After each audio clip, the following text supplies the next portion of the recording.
안녕하십니까.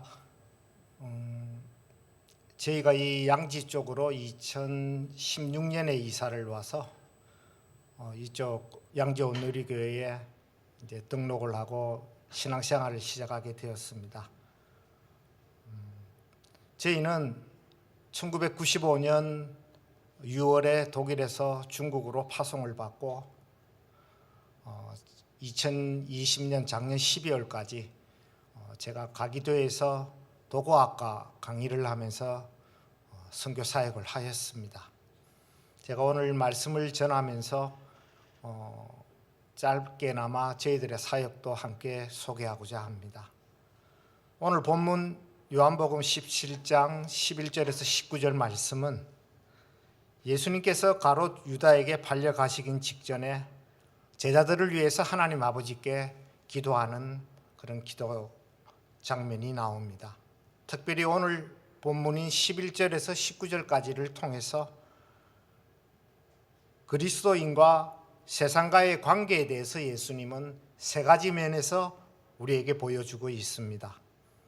첫째로 11절과 15절에 그들은 아직 세상에 있고 내가 아버지께 기도하는 것은 아버지께서 그들을 세상에서 데려가 달라는 것이 아니라 이렇게 말씀하십니다. 즉 우리 그리스도인들은 바로 이 세상에서 살아가고 있다는 말씀입니다.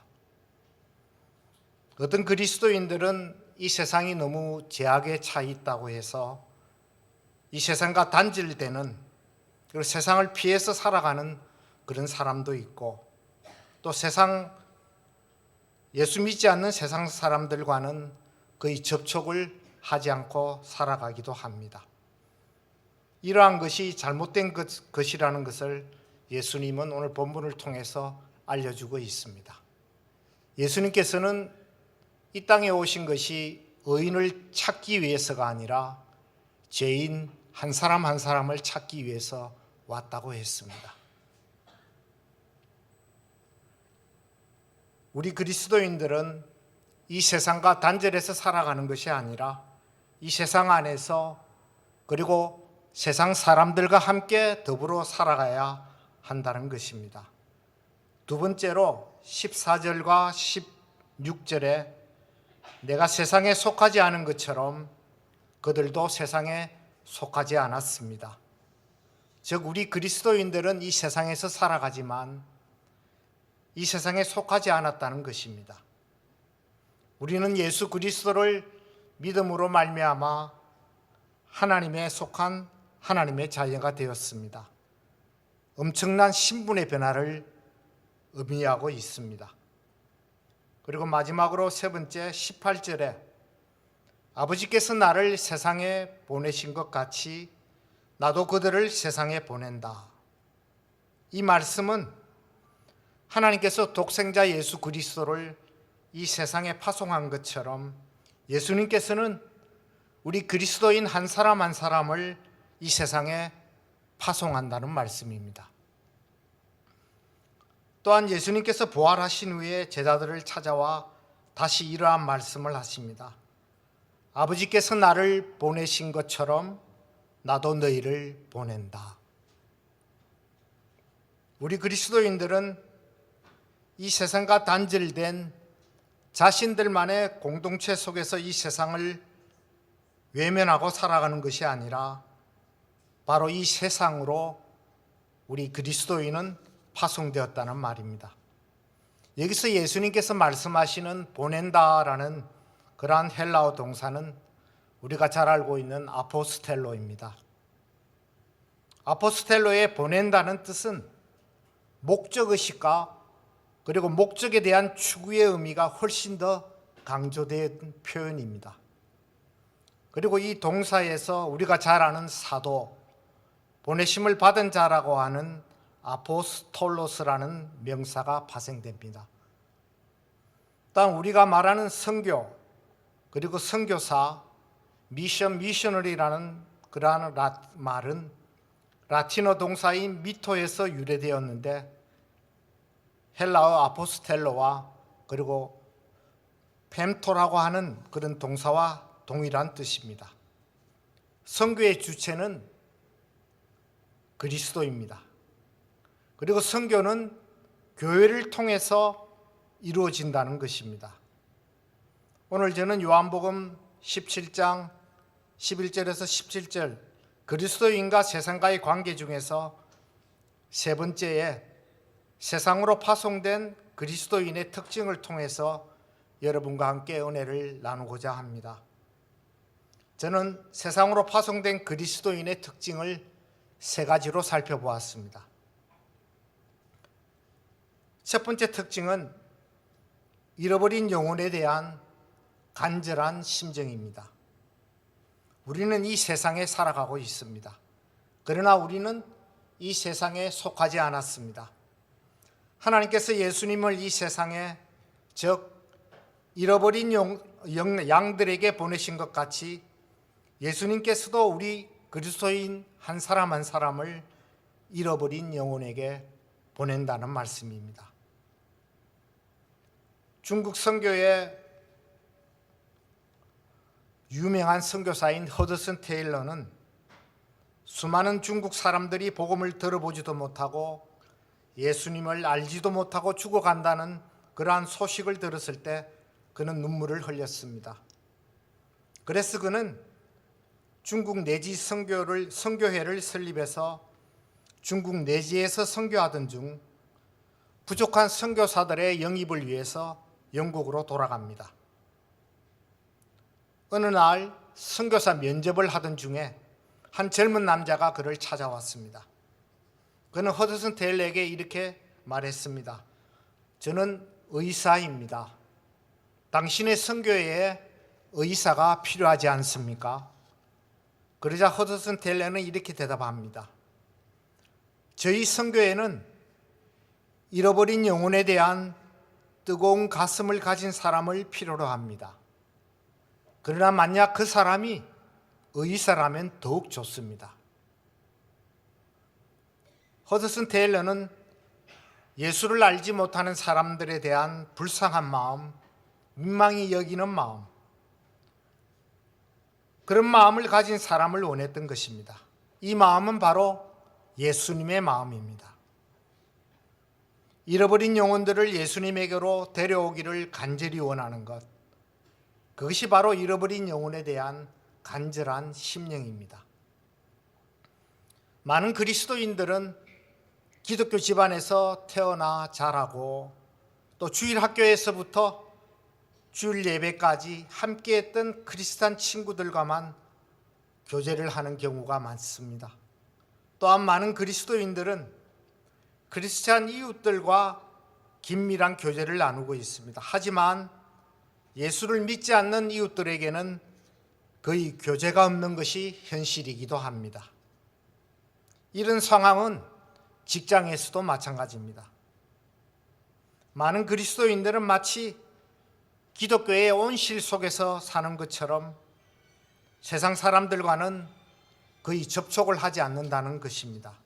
물론 우리 그리스도인들은 세상의 죄악으로부터 격리시켜서 살아가야 합니다. 그러나 예수님은 우리 한 사람 한 사람을 이 세상의 잃어버린 영혼에게로 보냈습니다. 우리는 어떨까요? 우리 한 사람 한 사람은 예수님을 알지 못하는 그 잃어버린 영혼에 대한 간절한 심령을 가지고 있는지요? 저희 부부는 1992년 1월 독일 쾰른에서 있었던 코스타라는 수양회, 코스타는 유럽 유학생 수양회입니다. 그 수양회에서 아일랜드의 박성수 회장의 간증을 듣는 기회가 있었습니다. 코스타는 미국의 코스타와 같이 유럽에서 만드는 그러한 유학생 수양회입니다. 그는 1977년경에 이대 앞에서 조그마한 옷가게를 시작했습니다.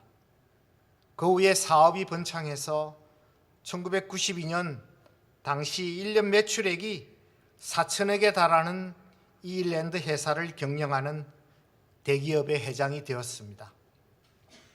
그는 매일 아침 자신에게 다음과 같은 질문을 하고서 하루를 시작한다고 합니다. 만일 예수님께서 잃어버린 한 영혼을 위하여 얻기 위해서 너의 회사 전부를 바치라고 하면 바치겠는가? 그는 예 주님, 잃어버린 한 영혼을 얻기 위해 저의 회사 전부를 바치라고 하시면 다 바치겠습니다 라는 그런 대답을 하고 나서야 하루를 시작한다고 합니다. 그는 세상으로 파송된 그리스도인의 첫 번째 특징인 잃어버린 영혼에 대한 간절한 그런 심령을 소유하고 있었던 것입니다. 예수님은 누가복음 15장에서 잃어버린 양의 중요성을 이렇게 강조합니다. 너희 중 누가 100마리의 양을 가지고 있었는데 그중 한 마리를 잃어버렸다고 하자. 그러면 99마리의 양을 들판에 두고 그 잃어버린 양 한 마리를 찾을 때까지 찾아다니지 않겠느냐.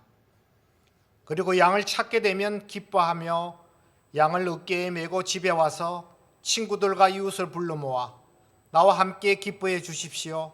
잃어버린 내 양을 찾았습니다 라고 할 것이다. 내가 너희에게 말한다. 이와 같이 하늘에서는 회개할 필요가 없는 의인 99명보다 회개하는 죄인 한 명을 두고 더 기뻐할 것이다. 만약 우리가 잃어버린 영혼에 대한 간절한 심령과 관심을 가지고 있다면 우리는 다른 사람들에게, 세상 사람들에게 참된 그리스도인으로 인식될 것입니다. 저희 부부 이야기를 여러분에게 잠깐 소개해 드리겠습니다.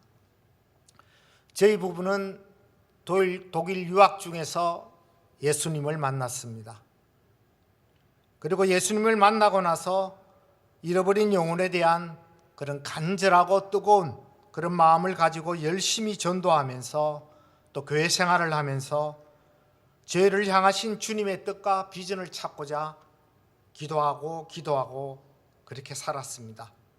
그러던 중에 1990년 1월 중부 독일에서 열렸던 제3회 코스대에 참가하게 됩니다. 그 수양회에는 홍정길 목사님과 이동훈 목사님이 오셨고 그 두 분 목사님이 하용조 목사님은 건강상 문제로 참가하지 못했다고 그렇게 소개했습니다. 홍정길 목사님께서 그 당시 설립 중인 중국 연변 영길에 건축 중인 연변 과기들을 소개하면서 헌신한 사람을 모집한다고 했을 때 저희 부부는 죄를 향하신 그러한 주님의 뜻과 부르심에 순종하면서 지원하였습니다.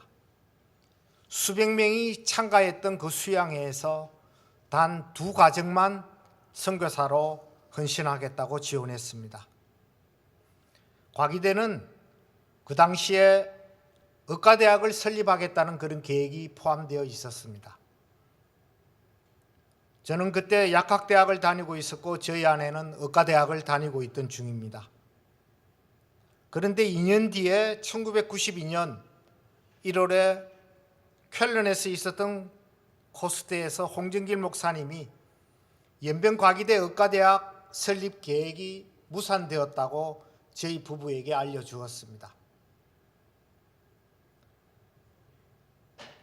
저희 부부에게 선교의 소명을 주신 주님께서는 6년 동안 저희 부부를 선교사로 준비시켜 주셨습니다. 저는 화학약품 알레르기로 인해서 약학 공부를 포기하고 기도하던 중 주님께서 신학교로 인도해 주셨고 저희 아내는 의과대학을 마치고 독일 의사시험에 합격해서 독일에서 인턴 과정을 밟았습니다. 저희가 신학교가 있는 곳으로 이사를 하고 나서 학교 근처에 있는 독일 교회의 교인으로 등록해서 처음으로 독일 사람들과 함께 신앙생활을 시작했습니다. 그리고 제가 목회 실습을 하는 목회 실습을 제가 등록했던 독일 교회에서 할 수 있도록 주님께서 인도해 주셨습니다. 저희 둘째 아들 평강이가 1994년 1월에 태어났는데 900g이 채 안 되는 조산아로 태어났습니다. 그래서 신생아 중환자실에서 100일 동안 입원해 있다가 퇴원할 때는 약 2.5kg가 되었습니다. 그리고 천식이 너무 심해서 퇴원할 때 몸에 경보장치를 달고 그렇게 집에 돌아왔습니다.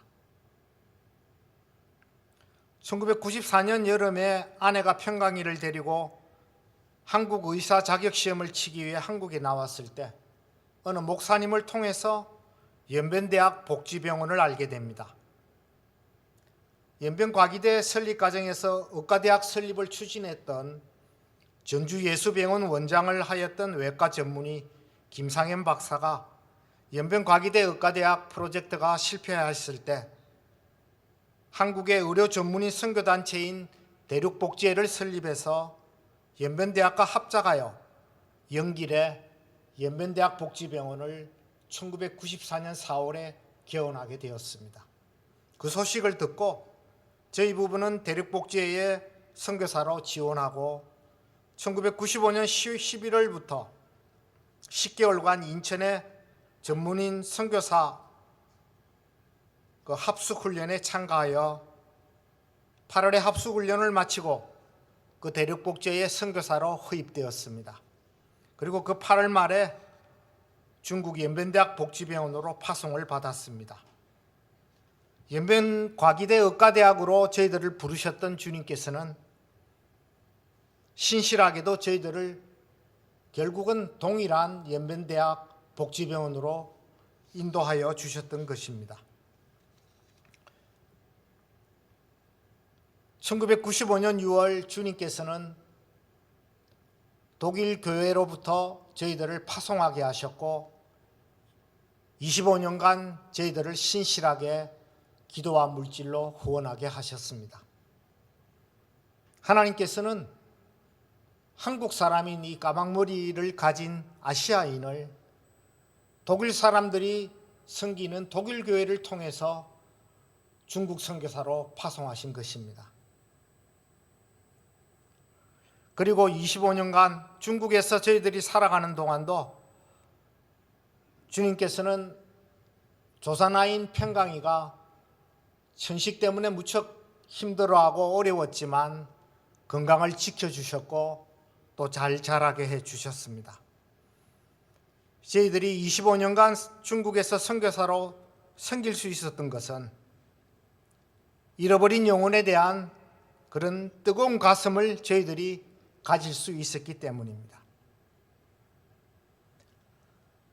세상으로 파송된 그리스도인의 첫 번째 특징은 잃어버린 영혼에 대한 간절한 심령입니다. 그리고 두 번째 특징은 우연을 믿지 않는 것입니다. 크리스찬으로서 우리는 과연 우연을 믿어도 될까요? 만약 우리가 우연을 믿는다면 우리는 하나님의 창조물이 아니고 더욱이 하나님의 형상을 따라 창조된 사람이 아니라 그저 우연히 생겨난 그러한 사람일 뿐입니다. 그리고 우리가 사는 세상은 하나님으로부터 창조된 세상이 아니고 우리의 하나님 역시 그저 우연히 생긴 그러한 하나의 신일 뿐입니다. 만약 우리가 크리스찬으로서 우연을 믿지 않는다면 우리는 우리의 인식을 새로이 해야만 할 것입니다. 우리의 이웃에 살고 있거나 한 직장에서 함께 일을 하거나 또 사업을 함께 하거나 또 학교에서 함께 공부하거나 우리가 매일 일상생활 속에서 만나는 사람들은 결코 우리가 우연히 알게 된 사람이 아니라는 것입니다. 예수님께서 우리를 그들에게 보내시고 그들에게 파송한 것입니다. 즉 그들은 예수님께서 우리에게 붙여주신 한 사람 한 사람이라는 것입니다. 여러분에게 한 독일 맹인 크리스찬 여성 노인을 잠깐 소개해 드리고자 합니다. 그녀는 태어날 때부터 맹인이었습니다. 그러나 그녀는 믿음을 가진 부모님으로부터 어려서부터 하나님의 말씀을 배웠습니다.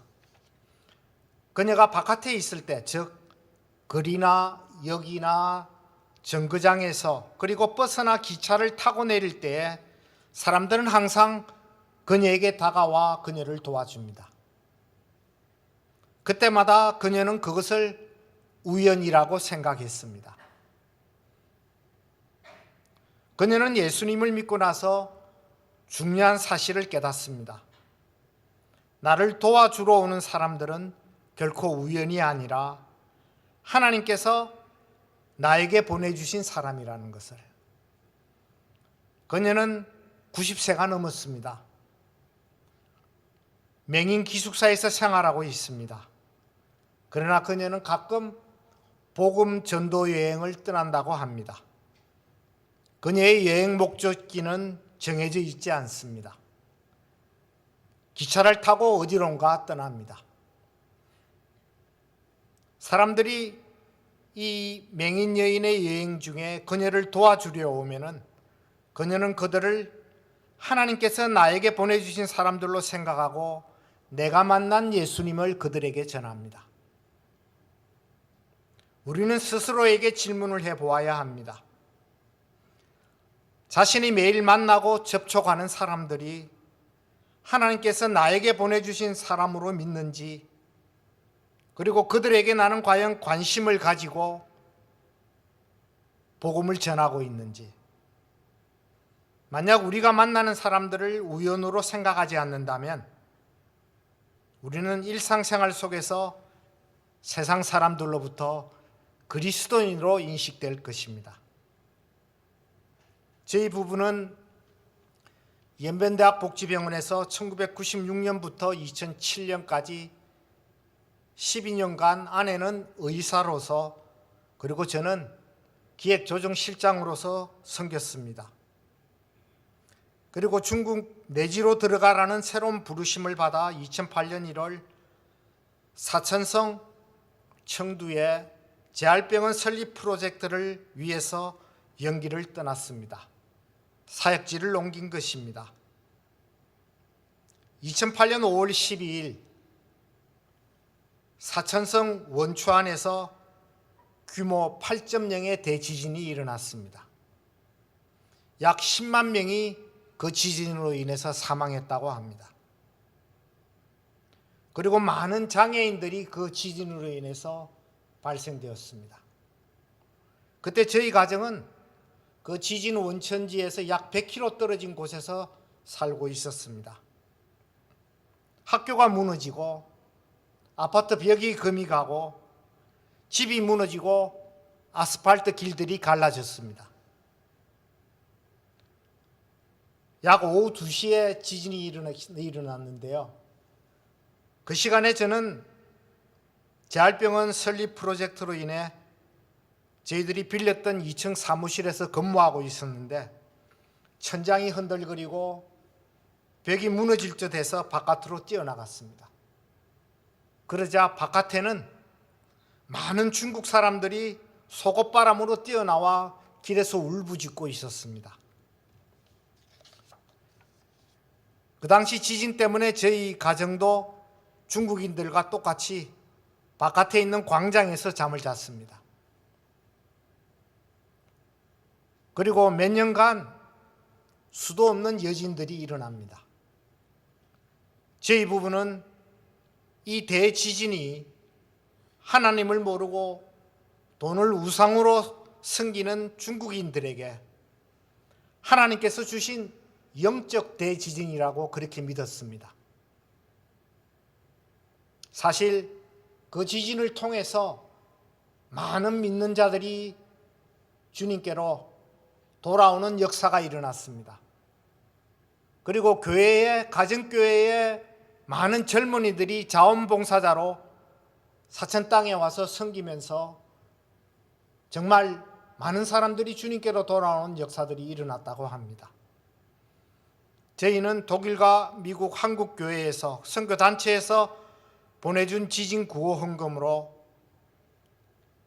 지진 피해를 입은 장애인 가정들을 도우면서 장애인 연합회라고 하는 중국 정부 기관과 함께 구호 활동을 하게 됩니다. 장애인 연합회는 중국에는 국무원이라고 하는 행정부가 있습니다. 그런데 장애인 연합회는 국무원과는 별개의 정부기관입니다.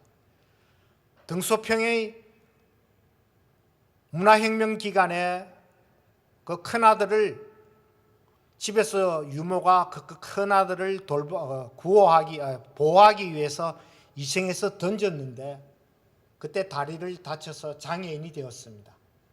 그 등소평의 큰아들이 장애인연합회의 총재입니다.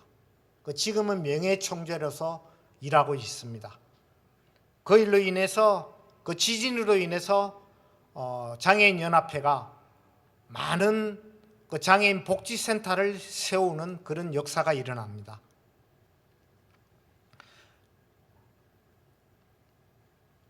장애인연합회와 함께 장애인 지진 구호 활동을 하던 중에 한 젊은 청년을 보게 됩니다.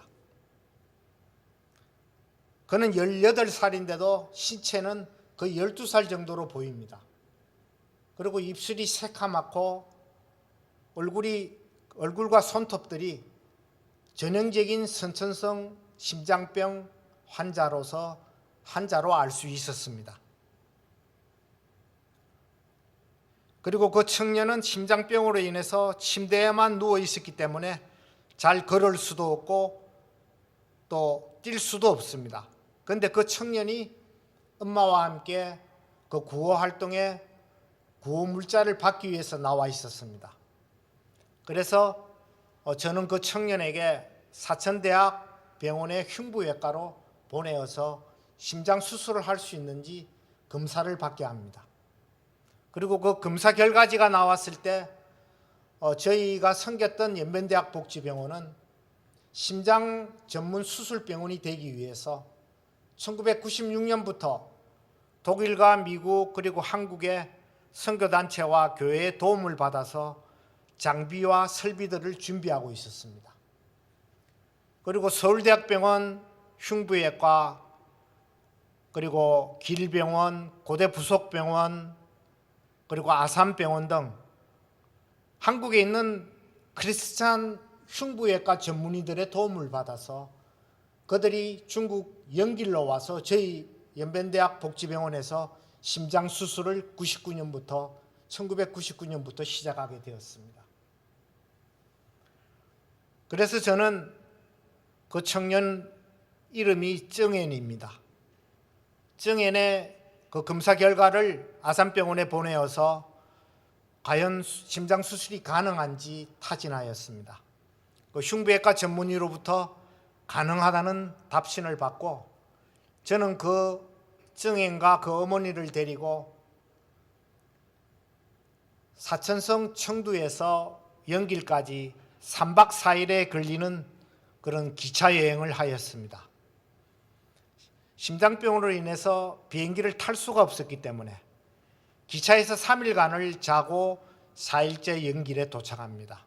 그런데 이 정앤과 엄마는 태어나서 처음으로 기차를 탑니다. 그리고 정앤 엄마 그리고 정앤의 남동생 3명 다 지적장애가 있습니다. 그들이 사는 집은 집의 바닥이 바깥보다도 더 진흙비가 오면 비가 새고 그 집안은 바깥보다도 더 심합니다. 너무나 가난한 집이고 아버지는 일찍 돌아가셨습니다. 심장 수술할 돈도 없습니다. 다행히 독일에서 보내준 심장 수술 후원비를 저희가 섬기는 독일 교회의 친구로부터 도움을 받았습니다. 그렇게 기차를 타고 가는 중에 기차의 역무원이 외국인들은 역무원이 와서 여권을 자기들이 받습니다. 그리고 저희들이 역무원에게 여권을 주면 역무원은 그 보관표를 줍니다. 그 침대 칸이 한 칸에 침대가 2층 침대가 2개 해서 4인용인데요. 문을 닫을 수가 있어요. 그래서 이 정앤과 엄마를 데리고 기차를 타고 가는데 역무원이 와서 제 여권을 보니까 한국 여권이거든요. 그런데 그 아이와 그 엄마를 보니까 행색이 굉장히 어렵고 그랬는데 저는 양복 저고리를 입고 있으니까 이거 안 어울리는 가정으로 보였나 봅니다. 그래서 저보고 이 어떤 관계냐고 묻습니다. 그래서 제가 사실은 심장병 때문에 수술을 하러 연길로 가는 중이다 하니까 이 영무원이 그 기차간에 그 표를 검사하며 가면서 저희 이야기를 했나 봐요. 그래서 그 기차를 타고 있던 중국 사람들이 전부 다 저희 칸으로 와서 구경하러 왔습니다.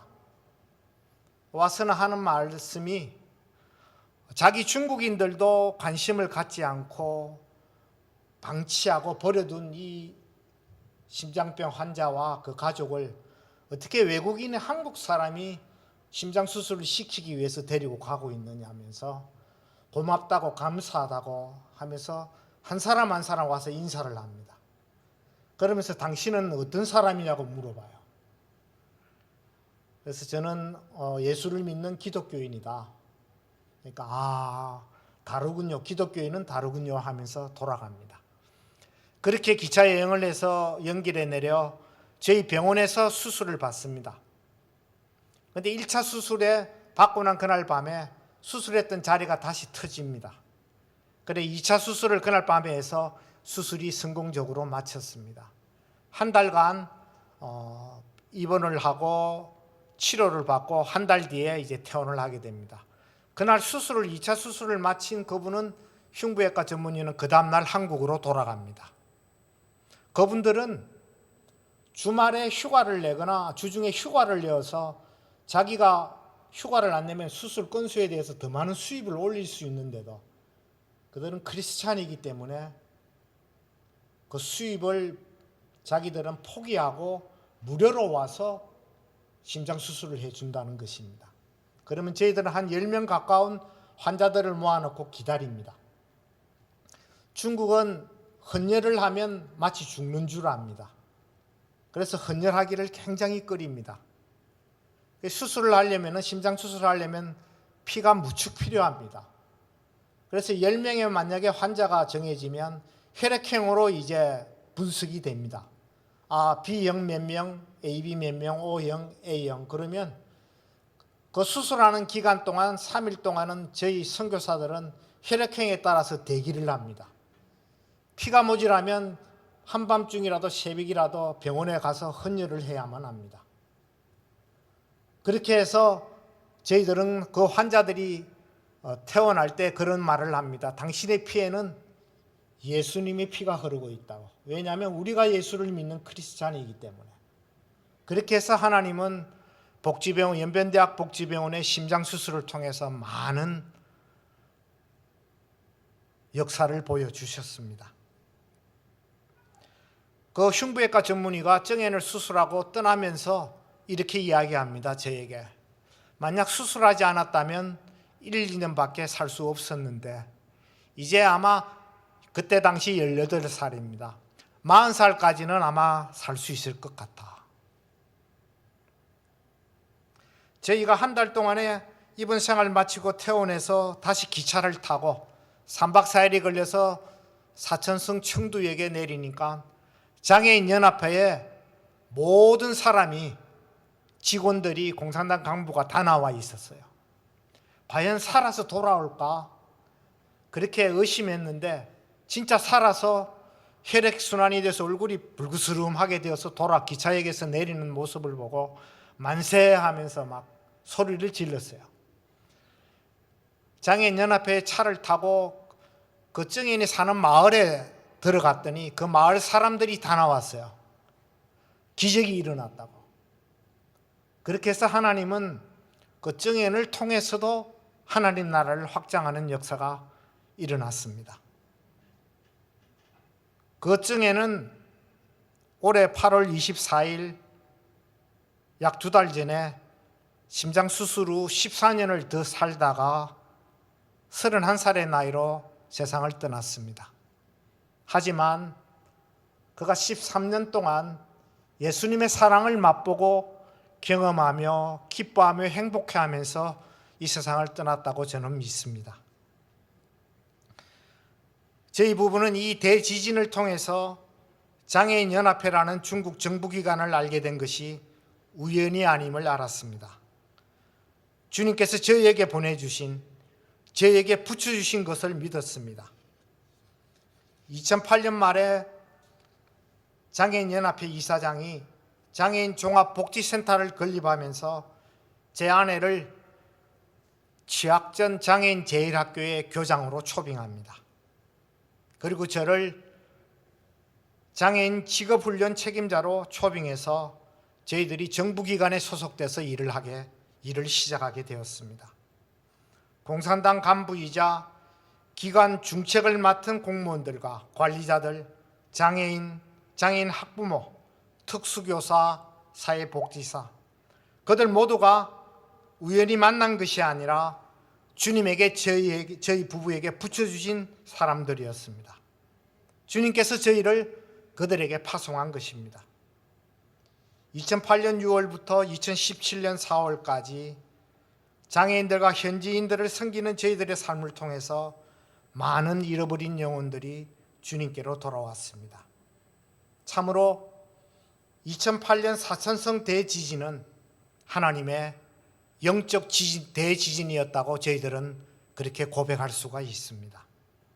세상으로 파송된 그리스도인의 두 번째 특징은 우연을 믿지 않는 신앙입니다. 이제 마지막으로 세 번째 특징은 사람들 앞에서 예수 그리스도를 고백하는 것입니다. 자신이 섬기는 교회 안에서는 무척 적극적으로 활동하지만 바깥에서 직장이나 일상생활 속에서는 전혀 기독교인으로서 인식될 수 없는 그런 크리스찬들도 있습니다. 제 아내가 인턴을 하고 있던 독일 병원에서 아내와 함께 병원의 의료인들의 영혼 구원을 위해 기도하던 어느 자매로부터 들은 이야기를 소개하고자 합니다. 그녀가 세무관계로 10년 가까이 알고 지내는 세무사가 한 사람이 있었는데 그녀는 그 10년 기간 동안 그가 크리스찬인지를 알 수 없었다고 합니다. 왜냐하면 그 사람이 자신 앞에서 한 번도 예수에 대한 이야기를 한 적이 없었다고 합니다. 1995년 6월 25일 주일날 저희 독일교회에서 저희 가정에 중국 파송 예배가 있었습니다. 그 예배에 그녀가 함께 참석합니다. 그녀는 저희 교회에서 10년 가까이 알고 지내던 바로 그 세무사를 보게 됩니다. 그 집사님은 저희 교회에서 아주 많은 일들을 열심히 섬기고 계시는 분이었습니다. 그러나 그녀가 세무관계로 그 세무사와 10년 가까이나 알고 지냈었지만 그 세무사가 크리스찬이라는 사실을 저희 파송 예배에서 처음으로 알게 되었다는 것입니다. 그녀는 완전히 충격에 빠집니다. 그 세무사는 자신이 다니는 교회에서는 아주 적극적인 크리스찬이었지만 일상생활 속에서는, 세상에서는 전혀 기독교인으로 인식될 수가 없었다는 사실입니다. 중국에서 거주하면서 사역하는 선교사는 마치 어항 속의 물고기와 같습니다. 모든 것에서 감시되고 보고가 이루어지고 있습니다. 아파트 입구에는 감시 카메라가 CCTV가 설치되어서 누가 방문하는지 그렇게 감시합니다. 그리고 퇴직한 여자들이 집의 창문 너머나 발코니에서 외국인 가정을 관찰하고 감시하고 있습니다. 그리고 이메일이나 편지 그런 것들이 모두 검열되고 전화나 핸드폰도 도청되며 위치 추적을 통해서 저희가 어디를 가고 있는지도 알고 있습니다. 지금은 모든 길에 설치된 CCTV를 통해 안면 인식을 통해서 감시하고 있는 것입니다. 이전에 중국에 인터넷이 없을 때 저희는 독일 교회에 정기적으로 편지를 보냈습니다. 어느 날 저희들의 편지를 받아보았던 독일 교회 교인들에게서 저희에게 전화가 왔습니다. 저희가 보낸 그 편지들이 다 뜯어져 있고 테이프로 붙여져서 그렇게 배달된다는 것입니다. 그래서 저는 우체국에 가서 담당자에게 따졌습니다. 당신들이 아무리 봐도 알 수 없는 독일어로 쓴 편지인데 왜 그걸 뜯어서 또 복사를 해서 그걸 또 그렇게 관리하느냐고. 그리고 그걸 뜯었으면은 잘 붙여서 그렇게 보내주지 왜 그렇게 갈기갈기 찢어갖고 그렇게 보내느냐고 제가 막 항의를 했더니 그 담당자는 그냥 씩 웃기만 했습니다. 중국에서는 우리 외국인들은 다른 사람에게 전도를 할 수 없도록 법으로 그렇게 금지되어 있습니다. 그러나 중국 현지인들이 저희들에게 와서 예수에 대해서 물어보는 것은 불법이 아닙니다. 그리고 그때 저희가 그들에게 예수에 대해서 대답을 하는 것도 합법적인 것입니다. 저희가 사천성에서 중국 정부기관인 장애인연합회에 사역을 하는 동안 많은 현지인들이 저희들에게 이렇게 물었습니다. 당신들은 독일이나 한국에서 돈 많이 벌고 편안하게 잘 살 수 있는데 왜 우리 중국인들도 관심을 주지 않고 버려두고 방치했던 그 방치한 중국 장애인들을 위해서 아무 보수도 없이 여기서 이렇게 헌신하고 있느냐고. 제가 장애인 직업훈련을 하고 있을 때 어떤 젊은 중증 내성마비 장애인이 저에게 이렇게 말했습니다. 박 선생님이 믿는 예수라면 저도 믿겠습니다. 과연 그가 예수에 대해서 뭘 알고 있는지 저는 알 수 없지만 저 안에 있는 예수를 그 젊은 중증 내성마비는 그 장애인은 저 안에 있는 예수를 발견할 수 있었다는 이야기입니다.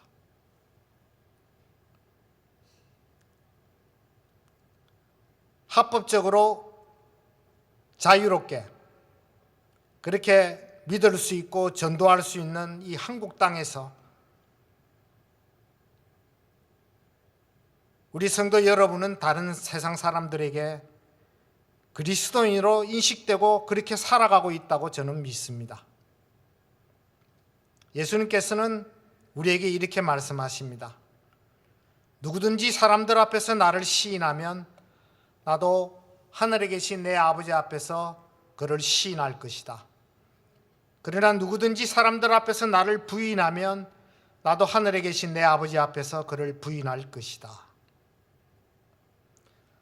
저희는 월요일부터 금요일까지 직장 생활을 하고 토요일에는 현지인들에게 성경 공부를 하고 또 예배를 보고 주일날은 저희들은 팀 사역을 합니다. 공동체에서 또 말씀을 준비하고 설교를 해야 합니다. 제가 사천성 청두에서 토요일날 성경 공부하고 있을 때 7층 되는 그 건물 꼭대기에서 한 중국인 가정집에서 성경 공부를 했습니다. 엘리베이터도 없습니다.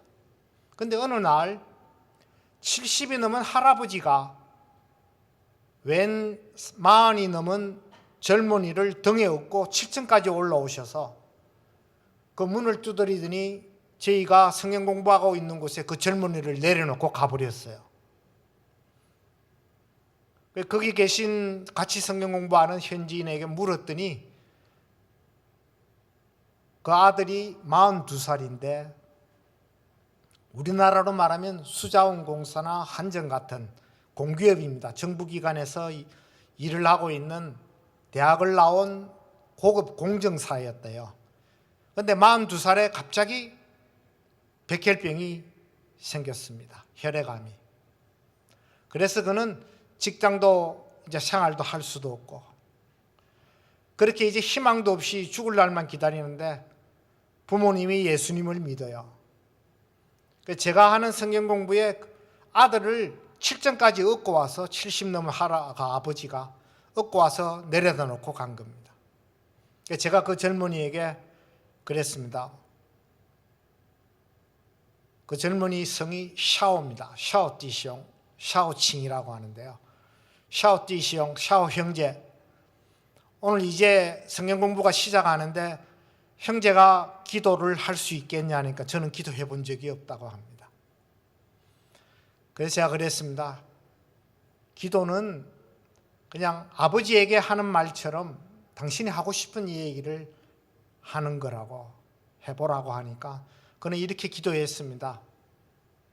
예수님, 나는 예수님이 누군지 아직 모릅니다. 하지만 제가 이렇게 백혈병에 걸려서 희망도 없고 이제 죽을 날을 기다리는데 예수님이 희망이라면 저는 예수님을 찾고 싶습니다. 그렇게 기도를 했어요. 그렇게 매주 토요일마다 그 할아버지는 아들을 얻고 7층까지 올라오셨어요. 그렇게 해서 그 샤오 형제는 예수님을 영접하고 현지 가정교회에 가서 세례를 받고 그는 예수님을 믿기 시작합니다. 너무나 힘들어서 7층까지 오는 게 힘들어 그 형제 집에 성경 공부 장소를 옮겼습니다. 그렇게 해서 그 형제는 4년을 매주 토요일마다 같이 성경 공부하고 기도하면서 그렇게 살아갔어요. 그가 소천하기 2주일 전에 그는 다 모여있는 우리 성경 공부 식구들에게 간증을 하기 시작합니다. 내가 만난 예수님에 대해서. 그는 이렇게 고백했습니다. 백혈병, 이 혈액암은 하나님이 나에게 주신 은혜였습니다. 저는 그 백혈병을 통해서 예수님을 만날 수 있었습니다. 저는 앞으로 얼마 더 살 수 있을지 알 수는 없습니다. 내일 죽을지. 하지만 저는 이 땅을 떠나면 예수님과 함께 있다는 것을 저는 믿습니다. 그러면서 그는 샤오 형제는 저에게 이렇게 말합니다. 박 선생님, 내가 먼저 천국 가서 박 선생님 기다릴게요. 그리고 박 선생님 오시면 내가 맨발로 제일 먼저 뛰어나가서 만날 겁니다. 그렇게 환영할 겁니다. 그의 고백을 통해서 저희들은 울음바다가 되었어요. 하지만 너무나 감사하는 또 은혜의 시간이 되었습니다. 그렇게 샤오 형제는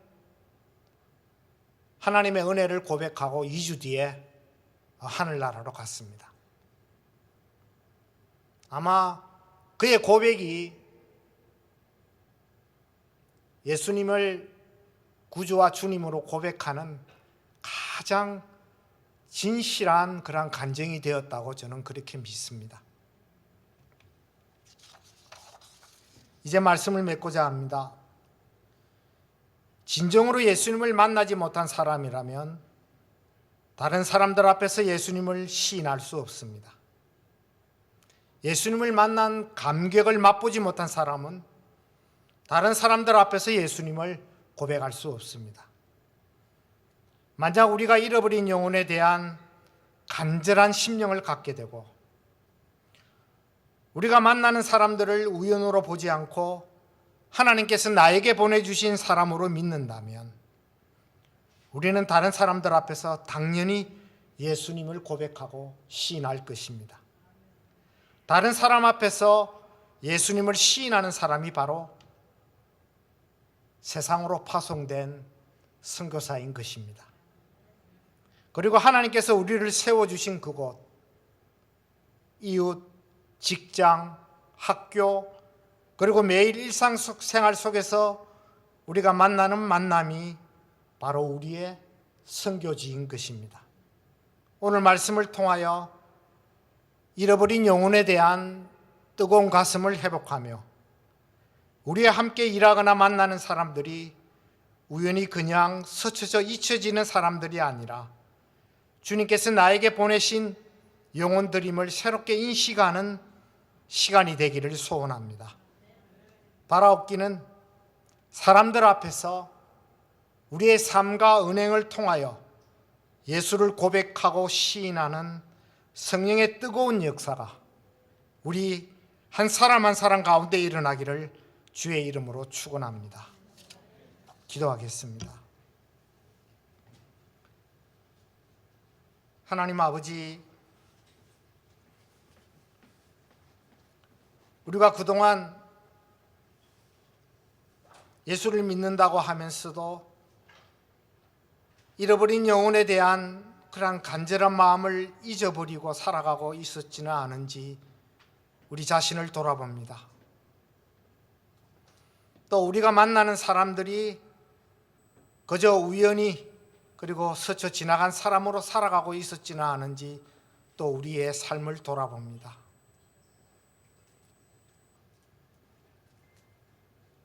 오늘 말씀을 통해서 우리에게 잃어버린 영혼에 대한 간절한 심령을 회복시켜 주시옵시고, 우리가 만나는, 우리가 대하는 그 한 사람 한 사람이 바로 주님께서 우리에게 붙여주신 사람임을 이렇게 새롭게 인식하는 그러한 시간이 되게 하여 주시옵소서.